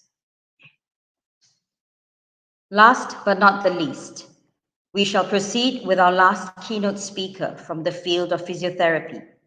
I would like to invite Dr. Lisa Claydon-Muller to present her keynote speech. Dr. Lisa Claydon is a physiotherapist who is interested in many areas, including the management of pain and promotion of physical activity in various health conditions. In the year 2003, she qualified as a physiotherapist, and by the year of 2008, she completed her PhD in Kiel University. Dr. Lisa currently works at Anglia Ruskin University as a senior lecturer in physiotherapy. She has been involved with developing the Master in Physiotherapy and Master in Occupational Therapy courses. She is also a linked tutor for the Bachelor of Physiotherapy course, which is a joint partnership between MAHSA University and Anglia Ruskin University, United Kingdom. She is currently supervising 13 PhD students and has seen postgraduate research students to completion. Dr. Lisa has over 20 publications, who is passionate in the fields of pain, musculoskeletal conditions, neurological conditions, and education. A warm welcome to Dr. Lisa Claydon-Muller. Morning. Thank you to the organising committee of MAHSA International Conference on Health, Science and Technology, MiCHEST 2022, in particular Associate Professor Dr. Veronica Chua for inviting me. Thanks also to Madam Sonia Devan and colleagues of the Physiotherapy Department for their ongoing support. Importantly, I'd also like to thank everyone listening to the conference today, so including staff and students of MAHSA University, for attending to learn lessons about COVID-19 pandemic and challenges ahead. It was Carl Rogers, who is a psychologist and one of the founders of the person-centered approach to therapy and education, who said, "The only person who is educated is the one who has learnt how to learn and change."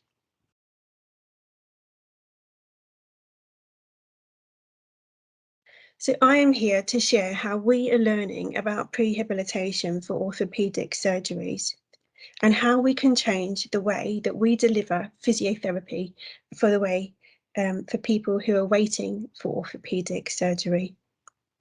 So my name is Dr. Lisa Claydon-Muller, and I'm an Associate Professor for Health Services Research in the School of Allied Health, in the Faculty of Health, Social Care, Education and Medicine at Anglia Ruskin University in the UK.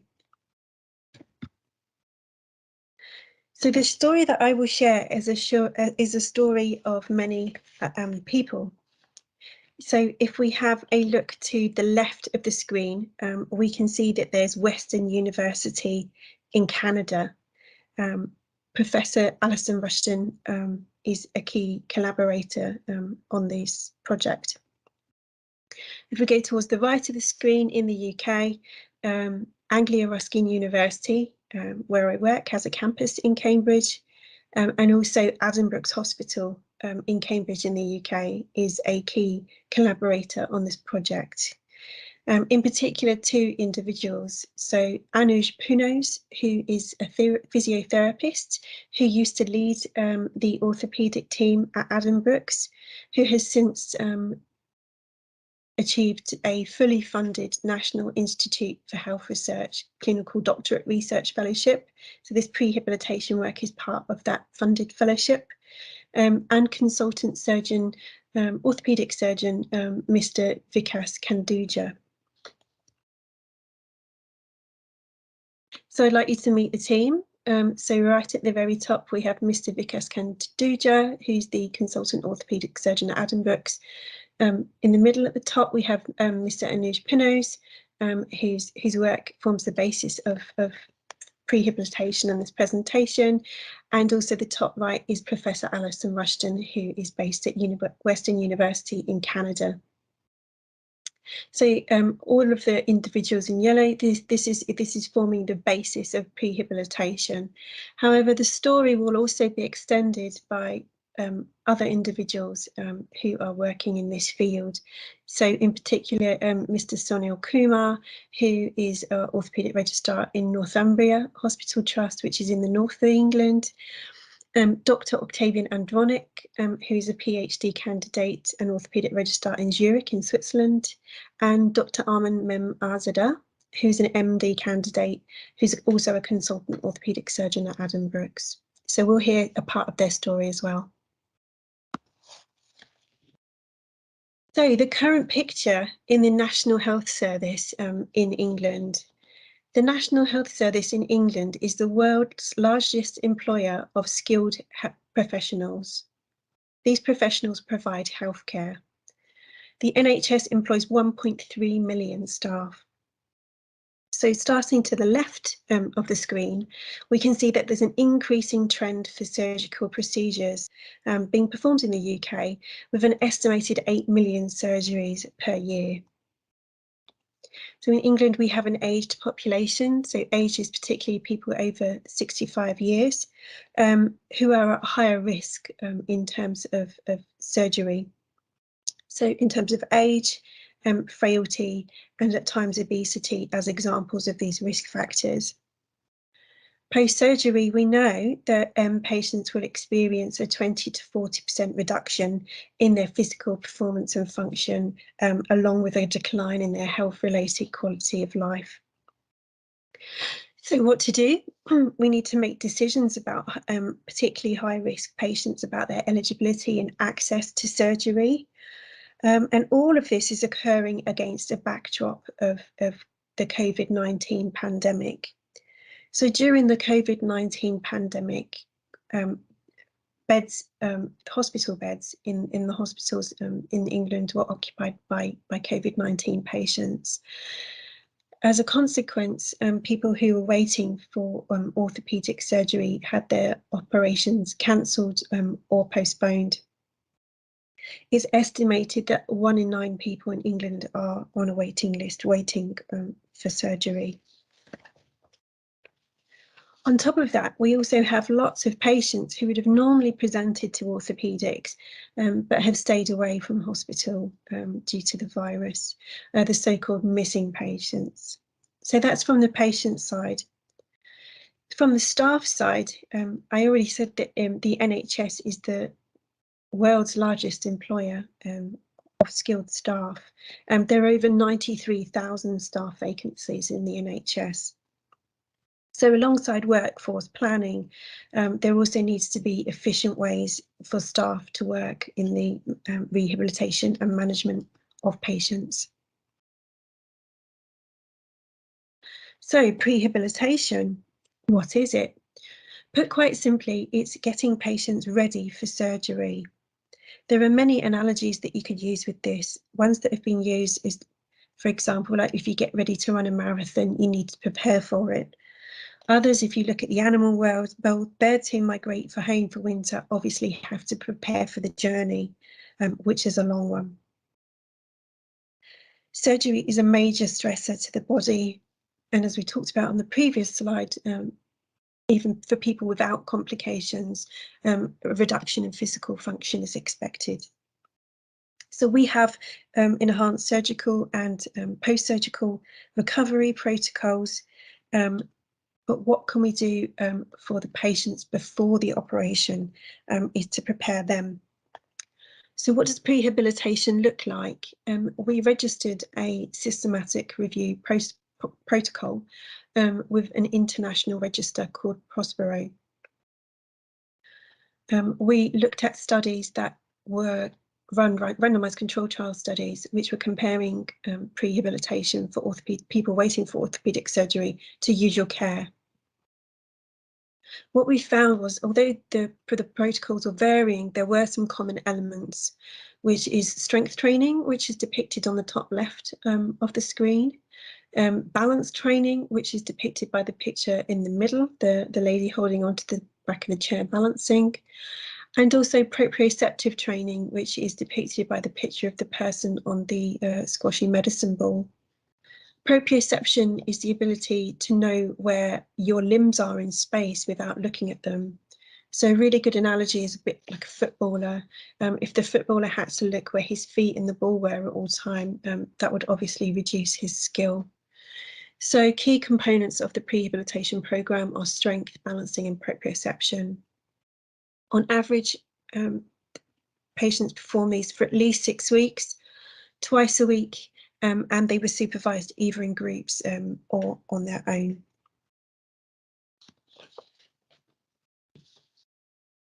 In terms of how we learn about prehabilitation, we use international reporting standards. So these reporting standards are the preferred reporting items for systematic reviews and meta-analyses, PRISMA. The methods that we used were also internationally recognised. So the gold standard in systematic reviews and meta-analyses in healthcare is the Cochrane collaboration. We use their tools to rate the quality of the randomised control trials within our review. This is called risk of bias assessment, to have a look at the likelihood of their bias. And then we pull together the findings of these trials using the system recommended by Cochrane called GRADE, so Grading of Recommendations, Assessment, Development and Evaluation System. Where possible, we took the data from each of the trials for each of the different types of surgery and pulled them together and brought them together to combine them in a platform called Review Management. If the studies were different, so called heterogeneity, given by an I-squared statistic of more than 40%, we used a random effects model to try and counteract some of that variability. We combined the data that the trials had at pre-operative time points and post-operative time points of 6 weeks, 3 months, 6 months, 9 and 12 months. So what did we find? So in total, we had 7 hip replacement trials and 23 total knee replacement trials and 5 spinal surgery trials and a couple of other trials for other clinical conditions, which we'll talk about later. So with replacement of bones, in this case, the hip and the knee, this is where the bone is damaged so much that it's usually replaced with a prosthetic component. In terms of spinal surgery, these were spinal fusions where the surgeon will take 2 vertebrae and fuse them together to eliminate or stop the movement between them. So if we start at the top with the 7 hip replacement trials, there were large clinically observable differences pre-operatively between the group that had the prehabilitation compared to usual care for hip abductor strength. So your hip abductors are a major muscle group on the outside of your hip, which are responsible for bringing your leg away from the midline of your body. Particularly when walking, they're important for weight transference. We can see this if people have weak hip abductor muscles. They have something which is a gait or a walking style, which is commonly called Trendelenburg, where they waddle, the person waddles from side to side due to that lack of strength. So we had a large increase in hip abductor strength. Health-related quality of life, again, compared to usual care, this met the minimally clinically important difference. So again, it was a large difference for both physical and mental subscales of the SF-36. So an increase in 5 points on average for the physical function and an increase in 10 points for the mental function. We also had an increase in the 6-minute walk test, which is depicted by the very last picture on the screen, of a difference in 53 meters. So an increase in 53 meters that person with prehab could walk in 6 minutes compared to someone who didn't have prehabilitation. So then if we go to the middle, the total knee replacement trials, which were the majority of the trials, we found large clinically observable differences for the 30-second sit to stand, which again met that minimally clinically important difference of an extra 2 sit to stands in 30 seconds, and an increase in 28 meters that could be walked in the 6-minute walk test, which again is great news. For spinal surgery, there was large differences in depression pre-surgery and also back pain, but unfortunately this did not reach the minimally clinically important difference of 15 millimeters. It was 8 millimeters reduction on a visual analog scale of 100 millimeters.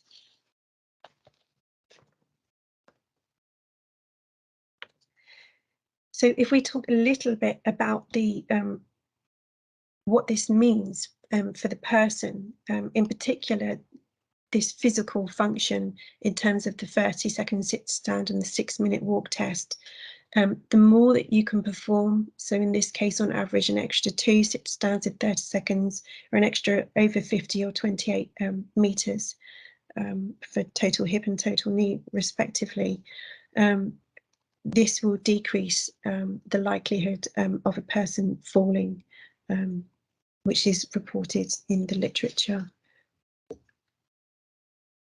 So post-operatively, there are large clinically observable differences for total knee replacement, again for physical function post-operatively.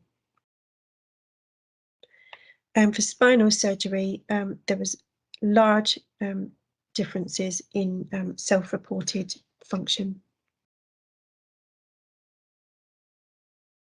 So here is a graph to illustrate this point. So if we go from the very top graph, which is total knee replacement, which is the 30-second sit to stand test before the operation, so pre-operatively. A few points. So you'll remember that I said there were 23 trials. The data that we can extract for this time point, for this measure, for physical, for functional performance was only from 3 trials. So that tells you about the different measures that the trials would have had in them. So each row is the data from each of the trials. So we have the study or the subgroup. We then have the mean and the standard deviation for each group, which is the prehabilitation and the standard care group. The total column is the number of patients in that group in the trial. The weight column is the weight that trial gives to the total analysis. So you'll see, for example, the very top trial has only 5% of the 100% of the weight of the combined data. And then the final column is the difference between the preoperative and the usual care groups. If we go over to the figure, you can see that the left of the figure is that it favours standard care. The right of the figure is that it favours prehabilitation, which most of the blobs on the graph do, which is the data from the trials. The one which favours standard care only contributed 5%. Excuse me. So altogether, we have a total difference of 2 sit to stands that someone can perform preoperatively during this test.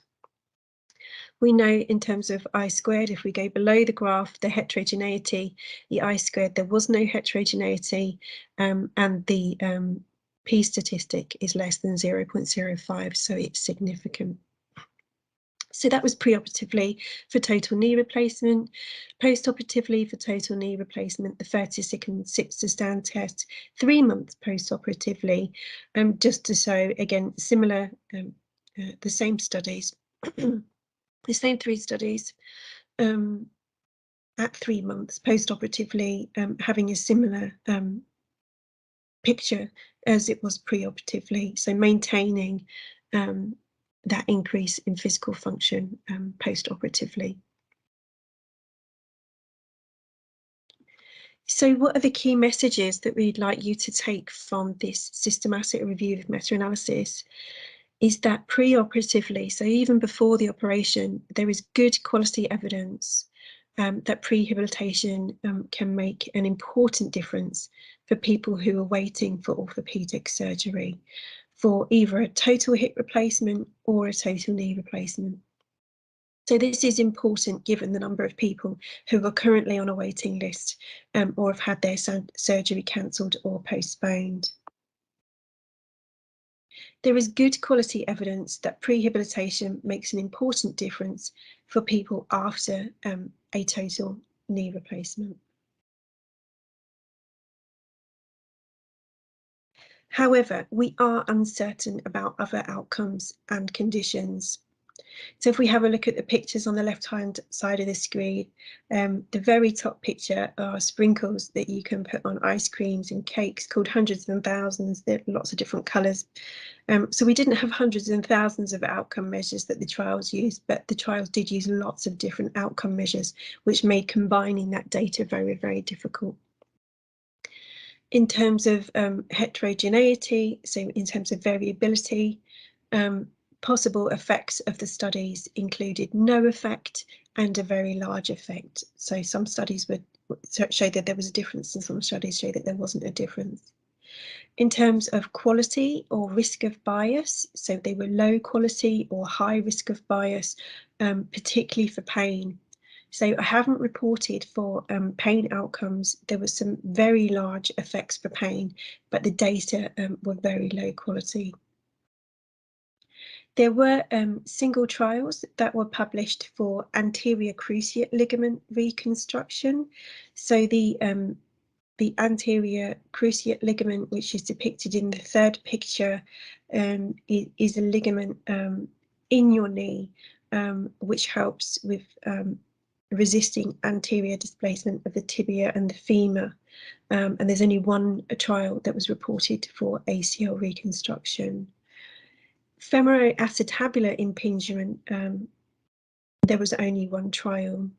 So in this, as you can see in the very bottom picture on the left-hand side of the screen, the ball of the hip bone can have issues in the socket of the pelvis, the acetabulum, which causes an impingement, particularly in younger people, in young athletes, and there was only one trial where that was investigated.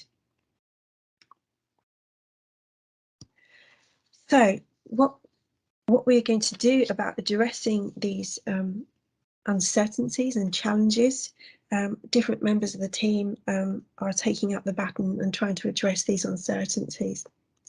So Anuj Pinoz's research is going to look at, or is looking at, prehabilitation for patients undergoing hip arthroscopy for FAI, femoroacetabular impingement syndrome.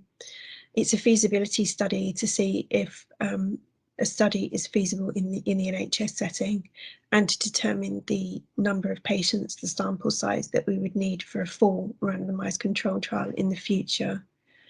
So the feasibility study will be a randomised control trial, parallel arm, so one arm receiving prehabilitation with 30 patients, and usual care as the other treatment arm, 30 patients as well. So similar to the systematic review with meta-analysis, the prehabilitation will receive a package of pre-operative physiotherapy, in this case 8 weeks before their surgery. The usual care will carry on with the usual activities and document analgesics taken. Post-operatively, both groups receive standard care. Outcome measures will be employed at time points similar to those in the systematic review of meta-analysis, so namely pre-operatively, post-operatively, 3, 6, 9, 12 months. And we will also evaluate the intervention qualitatively with focus groups, with patients and physiotherapists. So that is prehabilitation for FAI. So Armin Memazadeh, with a Faculty of Science and Engineering colleagues at Anglia Ruskin University, is investigating the relationship between preoperative muscle weakness and outcomes of hip arthroscopy post for people with FAI. So Armin has validated a strength assessment protocol which has been published. So he validated this in healthy people. The next stage that he is currently running is investigating the relationship between preoperative muscle weakness in people with FAI and postoperative weakness post hip arthroscopy, looking at the relationship between strength preoperatively and the outcomes postoperatively. So that's Armin. Dr. Octavian Andronic is also investigating FAI, so femoroacetabular impingement. He is looking at patients who are on the continuum going more towards hip osteoarthritis, so there's more damage in the joint. So Octavian, we have already published systematic review of effectiveness studies investigating this question. We're currently preparing a scoping review of outcomes of non-operative management, including physiotherapy for FAI patients grade 2 is 2 or greater. And then we'll be doing an international Delphi survey to establish the consensus of management for this patient group. And finally, Dr. Sonil Kumar is looking at outcome measures. So you'll remember a deficiency was the uncertainty about the variety of outcome measures used.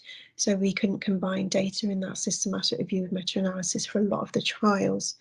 So Sunil will be looking at developing core outcome set, a core outcome measures for non-arthritic hip pain, hip preservation surgery. So this is part of the COMET Core Outcome Measures and Effectiveness Trials initiative. The questions that Sunil will be is looking at is which patient-reported measures are best for assessing non-arthritic hip pain, which he will address using a systematic review. Which ones do patients with non-arthritic hip pain think are relevant, which he will gauge using semi-structured interviews. And then he will develop an outcome set, again using Delphi survey consensus methodology.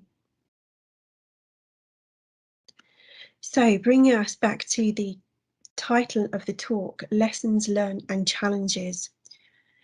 So to my mind, the key lesson that we're learning is that we can improve physical function before and after total hip replacement and total knee replacement surgery, which is key given that statistic that usually patients will have a 20 to 40% reduction in those measures.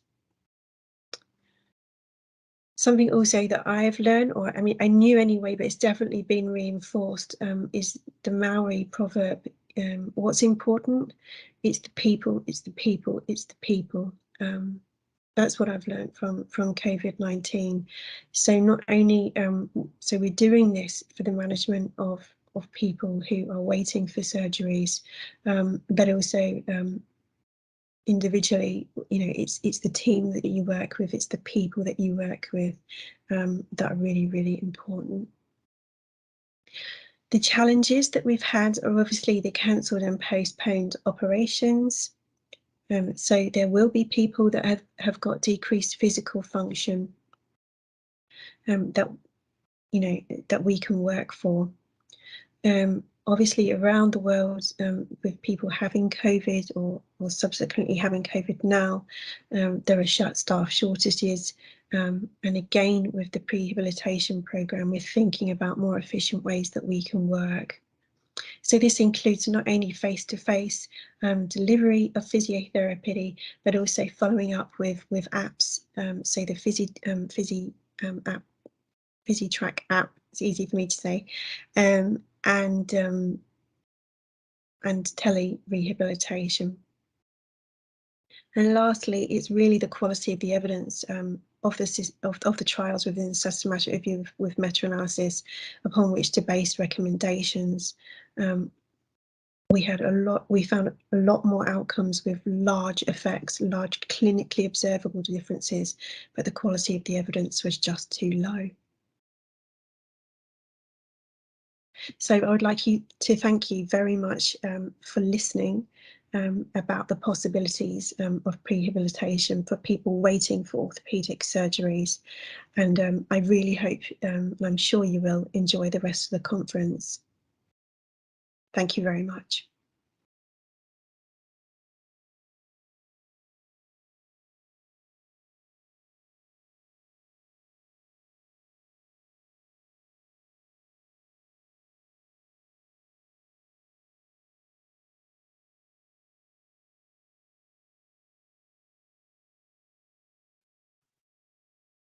Thank you, Dr. Lisa, for emphasizing on the importance of pre-rehabilitation as a waiting list strategy for patients undergoing orthopedic surgery.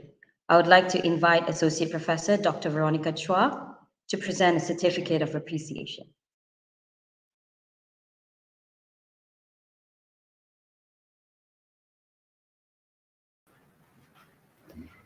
A big thank to Dr. Lisa for sharing the findings of your exciting research work on pre-rehabilitation.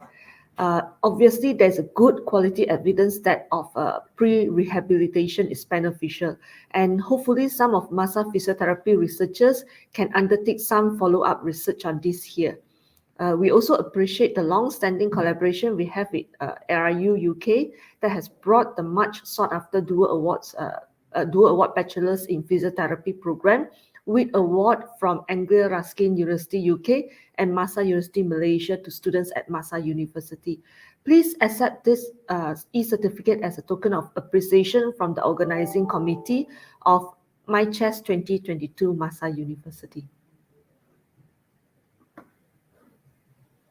Thank you, Dr. Lisa.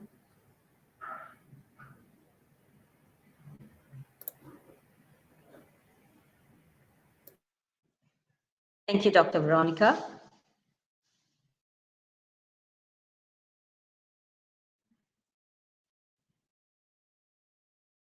I must say that was a very insightful session on all the different subfields under allied health sciences. Thank you once again to all of our highly respectable keynote speakers. With this, we have come to the end of the live session. We will commence respectively to the parallel sessions. Kindly join the appropriate links sent to each one of you by the respective departments. We will be back here at 4:45 p.m. for the prize giving and closing ceremony. Thank you and enjoy the upcoming sessions.